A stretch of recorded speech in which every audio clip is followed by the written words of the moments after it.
Hi, I'm Anj Handa and I'm the founder of Inspiring Women Changemakers. Do check us out. Details are within this deck. You can go to inspiringwomenchangemakers.co.uk or find us on the Circle app to join our community of changemakers who advocate for fairness and safety for women and other marginalised communities.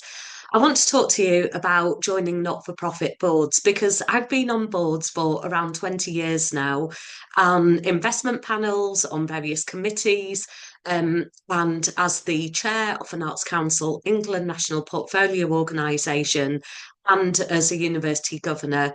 And chair of its search and nominations committee. And there's so much to be said about joining boards when you eventually find a place on one. And this is what I'm going to share with you in this short video today. Many of us are underrepresented on boards, and if you're watching this, it's likely that you are.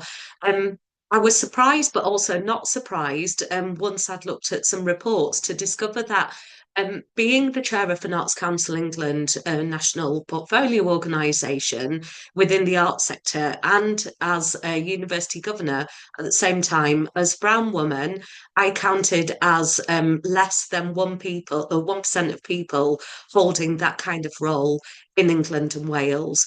Other groups that are underrepresented include race, they include age, so younger people are underrepresented, working class people are underrepresented too, as are disabled people. So this short video is really designed to help you just think about what's involved. Is it the right fit for you? Can you do it within your time commitments? And what kind of skills do you need to bust some of those myths? So let's move on to what the Charity Commission says. And the Charity Commission is the regulator for charities in England and Wales. Scotland has its own regulator, which is called Oscar. And what they say is what a trustee is they might be known by lots of different titles. So you might be called a director. It depends on the way that the not-for-profit organisation is set up. You might be called a governor, like I was at the university. You might be a committee member. All of those mean the same thing essentially. That trustees are the people who lead the charity and decide how it is run. So you're not doing the day-to-day management of a charity. That is delegated to the chief executive or the nearest person doing that kind of operational role. And in fact, many small charities don't even have any staff at all, and the people on the board do that day-to-day operational work as well as those governance roles. And what that means for you is you have to put one hat on and take another hat off to be able to do those different roles and responsibilities. It does, being a trustee or being a director does bring some legal responsibilities.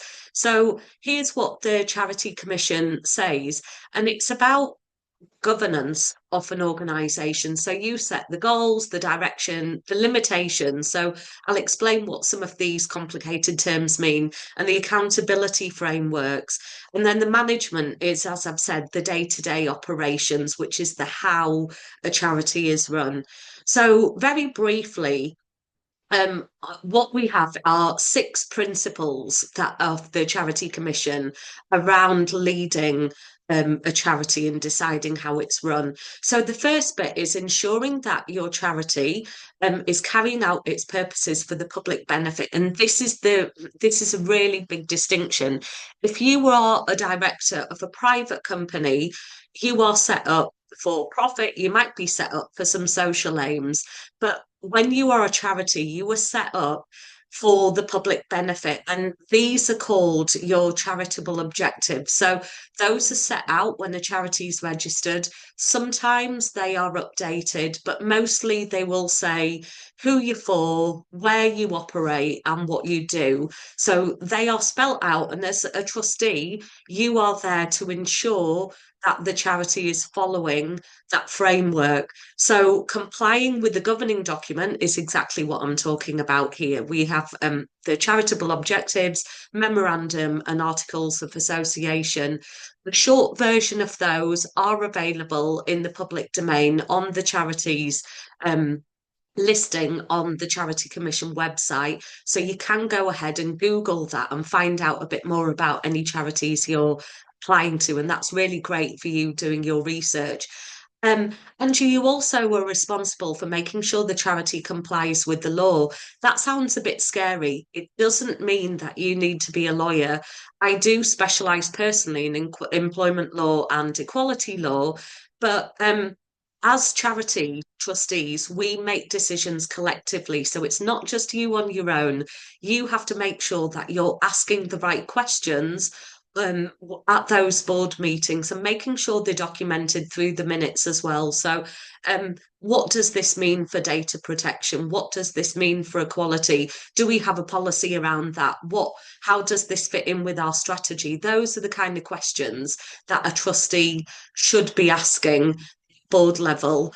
And if you need expert advice on any particular subject, then the kinds of questions you might ask are, where do we need specialist advice? Who do we know? What budget can we apportion to bringing in an expert on this? So in some of my previous roles, for example, we had a health and safety issue. There was some asbestos discovered, and we had to bring in specialist contractors.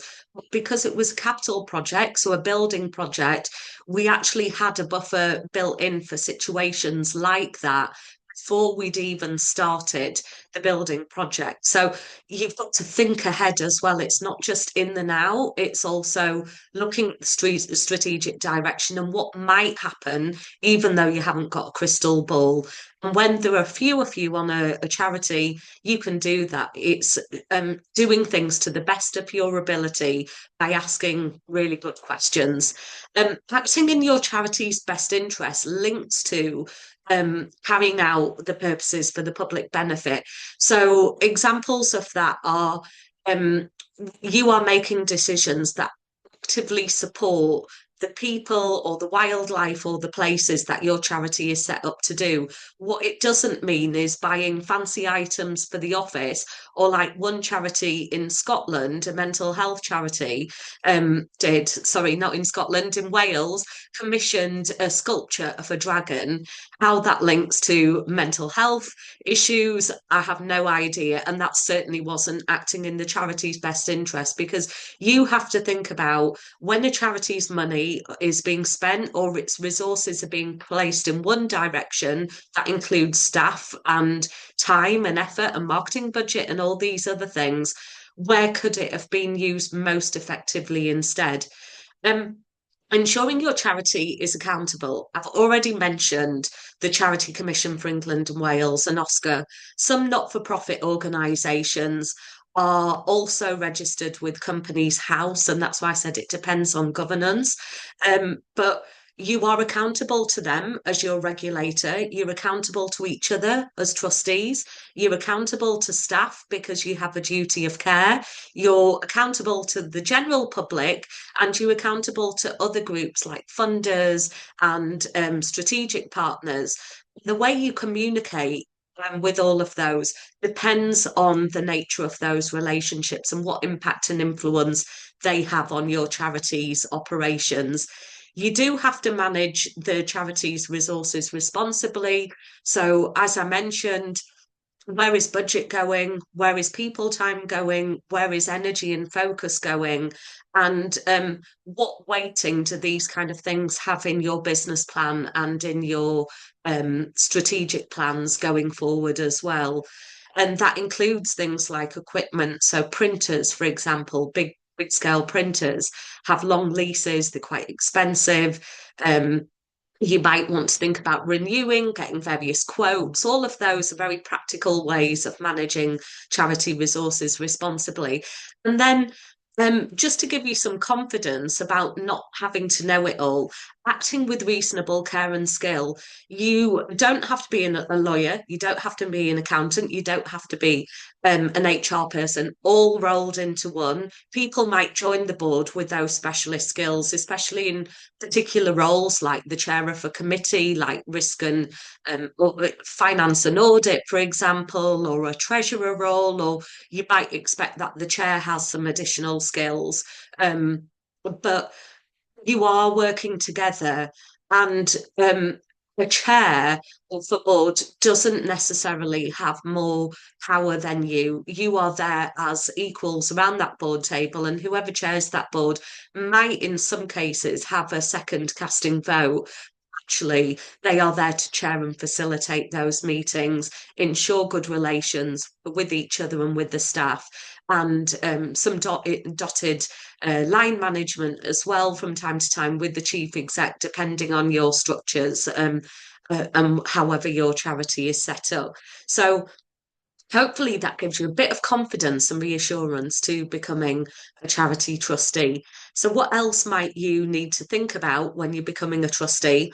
Confidence, imposter syndrome. We hear it a lot. I know with my first couple of board roles, I wouldn't have gone for them. I was approached through my networks, having a broad network helps, and using social media, particularly tools like LinkedIn, and sharing the fact that you are actively looking for a role can really help build those networks. I love this quote by Michelle Obama, and it's so true because there are some really mediocre people on old-fashioned traditional boards. And actually, I'm sure you, because you're taking the time to listen to this, have a lot of skills or energy or enthusiasm that could be a great asset to that charity board. And what Michelle Obama says is, I've been at and probably every powerful table you can think of. I've worked at non-profits, served on corporate boards, and trust me, they're not that smart. And I second that motion as well. So we all have our human failings. We all have things that we need to work on. Our emotional skills, our influence skills, our self-awareness, and so on. Actually, being on a board is a great way to develop yourself from a personal perspective and not just professional as well. So things you need to think about as I wrap up the cause, the pizza, what's it doing? Are you passionate about it? And it's not necessarily that you work in the field and you want to join a charity board that does that. So, for example, through Inspiring Women Changemakers, a lot of the work I do is on gendered poverty, it's on female genital mutilation and domestic abuse. And while I could add value to charity boards in those fields, I choose not to for my own well-being because it would just feel quite heavy. And think about timing as well. So at the moment, I'm not currently doing a board role for the first time in about 20 years. It's because of life circumstances, some joyful things, some more challenging things, and I needed to recharge and refresh. So my way of giving back to charities and the not-for-profit sector more generally is to create content like this and to support people doing those roles. So think about the people, do a bit of homework on who's on the board, who works within the charity, look at what they do, the services and activities.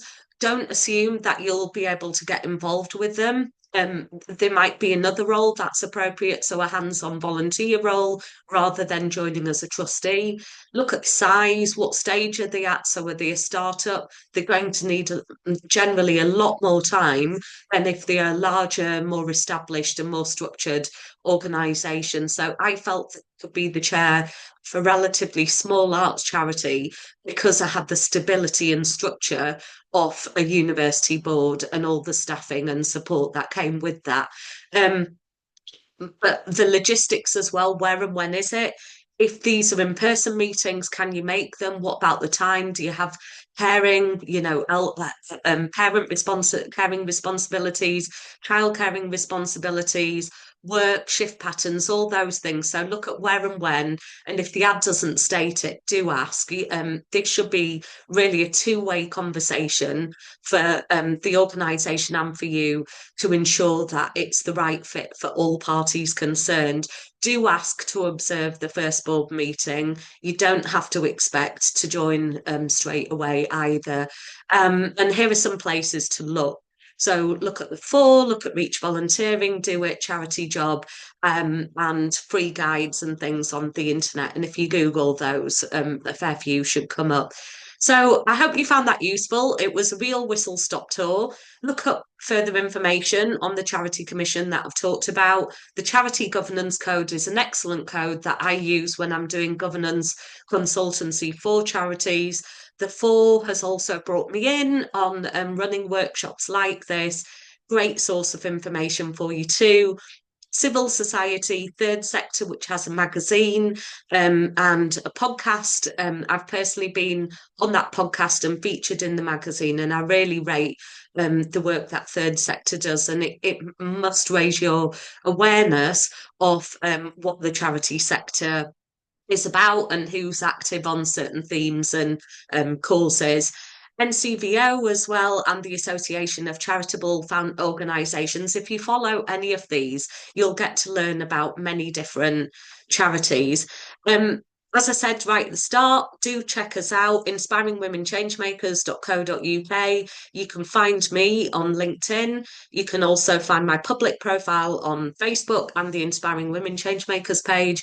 And if you're a changemaker working in the space of fairness and safety for women and other marginalised people, do find us on the Circle app. It's a free to access community for you to collaborate and connect with other change makers and get relevant information like this.